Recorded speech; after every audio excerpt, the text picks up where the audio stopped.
सांगली येथील श्रीदेव गिरिजानाथ मंदिरात श्रीरामाचा जयघोष करीत रामनवमी उत्सव साजरा करण्यात आला। सावंतवाडी तालुक्यातील सांगली येथील श्रीदेव गिरिजानाथ मंदिरात प्रतिवर्षीप्रमाणे याही वर्षी भक्तिमय वातावरणात श्रीरामाचा जयघोष करीत रामनवमी उत्सव साजरा करण्यात आला।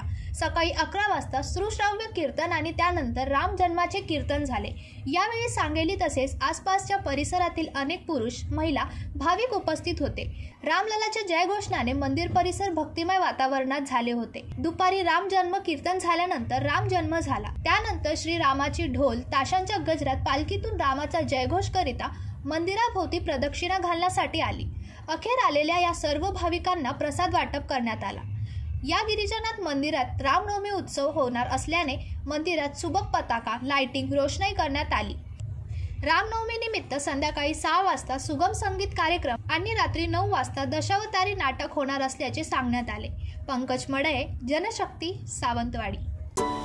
अरे, तुम्ही अजून आमच्या चॅनलला सबस्क्राइब नाही केलं तर लगेच जनशक्ती चॅनलला सबस्क्राइब करा आणि बेल आयकॉनवर क्लिक करा आणि रहा अपडेट।